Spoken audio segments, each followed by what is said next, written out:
Good morning, welcome to my channel. അപ്പോൾ ഇന്നത്തെ എൻ്റെ വീഡിയോ നമ്മൾ ഉണക്കക്കൊഞ്ച് ചമ്മന്തി റെഡിയാക്കുന്നതാണ്. അതിൻ്റെ ഒരു ചെറിയൊരു കവർ ഉണക്കക്കൊഞ്ച് കിട്ടിയിട്ടുണ്ട്. അത് നമ്മളൊരു പാത്രത്തിലേക്ക് ഇട്ടു. അതൊന്ന് ചൂടാക്കണം കേട്ടോ. ഒന്ന് ചൂടാക്കി പാത്രത്തിലേക്ക് വെച്ച് ചൂടാക്കാം. വേണ്ട, ചൂടായിട്ടുണ്ട്. ഈ ഉണക്കക്കൊഞ്ച് ചമ്മന്തി നല്ല സ്പെഷ്യൽ ഒരു ചമ്മന്തിയാണ്, എല്ലാവർക്കും ഇഷ്ടപ്പെടുന്ന ഒരു ചമ്മന്തിയാണേ.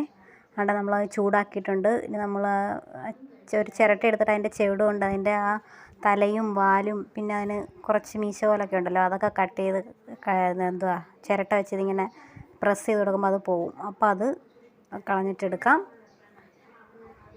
പിന്നെ നമുക്ക് നല്ല വൃത്തിയായിട്ടൊന്ന് കഴുകണം. അതിനകത്ത് അഴുക്കൊക്കെ ഉണ്ടെങ്കിൽ പോകണ്ടേ. അതുകൊണ്ട് കഴുകി എടുത്തിട്ടുണ്ട്. 3-4 വെള്ളത്തിൽ കഴുകണേ. കഴുകിയെടുത്തു. ഇനി നമുക്കതിന് വേണ്ടുന്ന സാധനങ്ങളെന്ന് പറയുന്നത് നമുക്ക് ചെറിയുള്ളി, പിന്നെ ഇഞ്ചി, വെളുത്തുള്ളി, അതെല്ലാം കൂടെ നമുക്ക് ജാറിലേക്ക് ഇട്ട് കൊടുക്കാം. മിക്സിയുടെ ജാറിലേക്ക് ഇട്ട് കൊടുക്കാം. പിന്നെ നമുക്ക് ആവശ്യത്തിന് വേണ്ട മുളക് പൊടി ഉണ്ടല്ലോ, മുളക് പൊടി ചേർക്കാം. നമ്മുടെ എരിവനുസരിച്ച് മുളക് പൊടി ചേർക്കാവുന്നതാണ്. നമുക്ക് അതൊന്ന് ആദ്യം ഈ ഉണക്കക്കൊഞ്ചും ഉള്ളിയും ഇഞ്ചിയെല്ലാം അടിച്ചെടുക്കണം. എന്നിട്ടാണ് നമ്മൾ മുളക് പൊടി ഇടുന്നത്. മുളക് പൊടി ഇട്ടു, പിന്നെ കുരുമുളക് പൊടി ഇട്ടു, പിന്നെ ആവശ്യത്തിന് ഉപ്പും ചേർക്കണം കേട്ടോ. ഉപ്പ് ഇട്ട് എരിവ് ആവശ്യത്തിന് ഇടാം. കുരുമുളക് അല്ലാതെയും ചേർക്കാം, പൊടിയല്ലാതെ. പിന്നെ കുറച്ച് പുളി ഇട്ടു. പിന്നെ അതിൻ്റെ കൂടെ നമുക്ക് തേങ്ങയും കൂടി ഇടാം.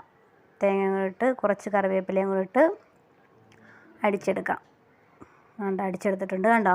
ഇനി നമുക്ക് നല്ലതുപോലെ അത് ഉരുട്ടി എടുക്കാം. ഉണക്കക്കൊഞ്ച് ചമ്മന്തി റെഡി. ഓക്കെ, ഈ വീഡിയോ ഇഷ്ടപ്പെട്ടാൽ എല്ലാവരും എൻ്റെ ചാനൽ ഒന്ന് സബ്സ്ക്രൈബ് ചെയ്യണേ. Okay, bye, thank U.